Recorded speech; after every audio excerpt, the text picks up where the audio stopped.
अपने आत्माओं परमात्मा उन्होंने तो कोई जरूरत नहीं थी सिमरण समण करने की, वो तो मालिक है। लेकिन हमें इन तीनों भगवानों से निकल रहे तीनों गुणों का प्रभाव आपके ऊपर है, जीव के बस का नहीं कि आप इनसे बच सको। इसको बचने का तरीका है, इसकी एंटीबायोटिक बताई भगवान ने। वो क्या है कि डेरे डंडे खुश रहो और खुश रे लहे न मोक्ष। ध्रुव प्रहलाद भी जब उधर गए तो फिर गृहस्थी में क्या दोष।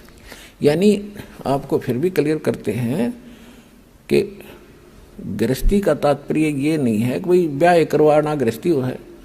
ब्रह्मचारी रहो या गृहस्थ में रहो, घर में रहो यानी करके खाओ, करो और भक्ति करो। कर्म सन्यासी नहीं होना चाहिए, कर्म योगी बने रहो। जैसे हमारे यहाँ भक्त रहते हैं जिन्होंने कईयों ने शादी नहीं करा रखी तो वो कर्म योगी हैं, यहाँ कर्म सन्यासी नहीं है, वो भी गृहस्थी है समझ लो। यहाँ सबकी सेवा करते हैं, अपना भक्ति भी करते हैं और साथ में अपनी सेवा भी करते हैं। तो इसी प्रकार भक्ति इस मोक्ष होगा इस मंत्र से जो दास के पास है और इस सिमरण से, चाहे वो गृहस्थी शादी शुदा करो और चाहे ब्रह्मचारी करो, दोनों का मोक्ष इसी से होगा। चाहे खुश रे करो, इजड़े करो, वो भी मनुष्य है, वो भी पार होंगे। पर यह वृत्ति बदले जब बात बने तो ज्ञान से सत्संग सुने तो सबको असर होगा। तो प्रसंग जो चल रहा है उस पर आते हैं। जो परमात्मा ने बताया काल को कि तूने ऐसा जुल्म कर दिया, हाहाकार मचा रखी और मैं इनको जाकर ज्ञान बताऊंगा। तो एकदम भयंकर होकर मुझे मारने के लिए दौड़ा धर्मदास, परमात्मा बता रहे हैं। और मैंने श्वास का सिमरण कर दिया, सतनाम का सिमरण किया और उस सिमरण के ताकत से वो इतना कंडम हो गया, ऐसी स्थिति होगी, ऐसा गिर गया पृथ्वी पर जैसे पक्षी की पांख कट जाया करें, वो उड़ नहीं सकता और पड़ा पड़ा फड़फड़ा रहा होता है। अपने आत्माओं परमात्मा उन्होंने तो कोई जरूरत नहीं थी सिमरण समण करने की, वो तो मालिक है।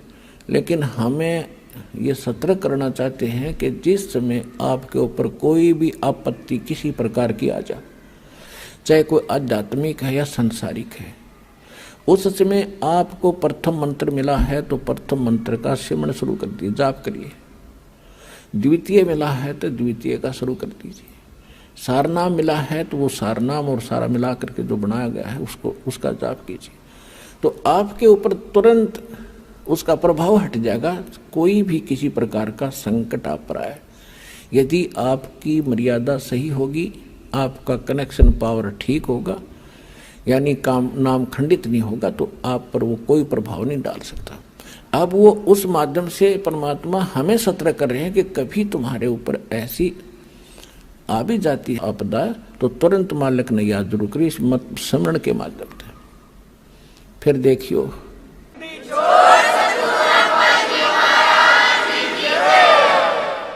तो उस समय वो ऐसी स्थिति में आगा गिर गया जैसे पक्षी की पांख कट जाया करती है। अब उसने देख लिया, काल ने देख लिया कि भाई जोगजीत के पास कोई शक्तिशाली मंत्र है, इसने तो मुझे कंडम कर दिया। तो इसने फिर चापलूसी का सहारा दिया। आप देख लो, यहाँ यथा राजा तथा प्रजा, जिसा यो भगवान है, इसी हमारा सबका नेचर ऐसा ही है। हमारे से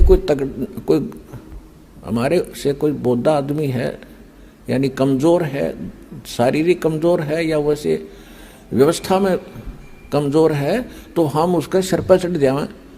और जब तगड़ा सामने आ जा, उसने हाथ जोड़ा, हाँ जी चौधरी साहब।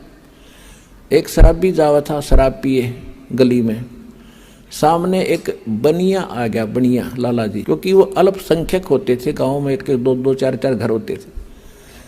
तो शराबी ने जब देखा उस बनिया को, गाली देने लग गया। तो दूसरा बोला, अरे बोलिए ना लाला जी, शराब पी रहा है। इतने में एक लठ ले रहा था कंधे पर, तगड़ा सा आदमी, वो बोला अरे क्या कौन है, क्या कर रहा है? बोला चौधरी साहब नमस्ते।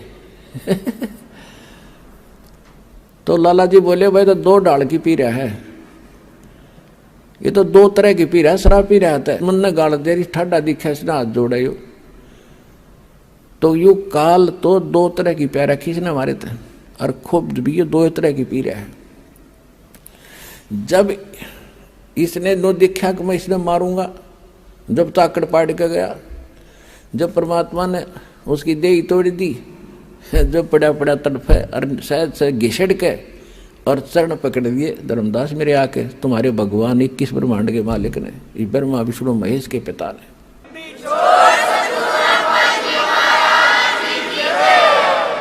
और बुरी तरह रोए, तो मेरा बड़ा भाई मैं तेरा छोटा भाई, छोटे तो गलतियाँ करा करते हैं, बड़े तो माफ़ी करा करते हैं, आप मुझे क्षमा कर दो, मैंने तो वैसे भाई जान कर आपके साथ लड़कपन कर दिया है, माफ़ कर दो, मैं तो आपको भगवान पिता के समान मानता हूँ, मुझे क्षमा करो। जो बुरा हाल कर दिया, जब मैंने कहा ठीक है, फिर कहता है मुझे कुछ आप नीचे जाओगे? कहाँ जाऊँगा भाई, मेरे को आदेश हो गया, मैंने जाना पड़ेगा, बस की बात नहीं। तो एक काम करियो, क्या कुछ मेरी कुछ डिमांड है या पूरी करियो पहले। परमात्मा बोले बोल के क्या डिमांड है तेरी? इसने कहा कि नो नहीं, वचनबद्ध हो जाओ। परमात्मा बोले ठीक है, वचनबद्ध हो गया। मांग क्या मांगता कि 3 युगों में, सतयुग त्रेता द्वापर में, और जीव थोड़े ले जाना। यदि आप सारे जीव अभी ले जाओगे तो मैं भूखा मरूंगा, मैं क्या खाऊंगा, मुझे तो शराब लगा हुआ है। परमात्मा बोले शराब भी तो तेरी बकवादों से लगा होगा, है तेरे मारने चला टक्या नहीं, ये भी दुखी कर दिया आत्मा। 3 युगों में जीव थोड़े ले जाना, और चौथा युग जब कलयुग आवे, तब तो शरण जीव बहु जावे। ऐसा वचन हर मोय दीजे, तब तुम गवन संसार ही कीजे। कि हे भगवान, हे परमात्मा, मुझे आप ऐसा वचन दो और फिर तुम नीचे जाना। क्या मांगा इसने? एक तो ये मांगा था कि 3 युगों में जीव थोड़े ले जाना, और चौथा युग जब कलयुग आवे उस समय कितने ही जीव ले जाना। और दूसरी प्रार्थना ये की थी कि दाता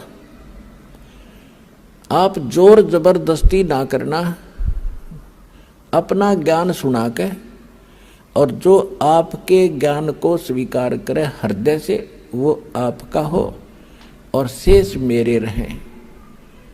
तो परमात्मा को पता था कि ज्ञान इनको हो जाएगा, फिर यहाँ रहेंगे कैसे, ज्ञानत कराऊंगा इनको जाकर चौथे युग में। तो परमात्मा ने कहा ठीक है, यह भी मान ली तेरी प्रार्थना। फिर क्या कहा कि त्रेता युग में मेरा एक अंश जाएगा, रामचंद्र नाम होगा, राजा दशरथ के घर जन्म होगा, और उसके प्रारब्ध में ऐसा लिखा हुआ है कि उसकी पत्नी को एक राक्षस उठाएगा, लंका में ले जाएगा, और उस समय उससे छुड़वाने के लिए उसको पुल की आवश्यकता पड़ेगी समुद्र पार करने के लिए। आपके बिना ये काम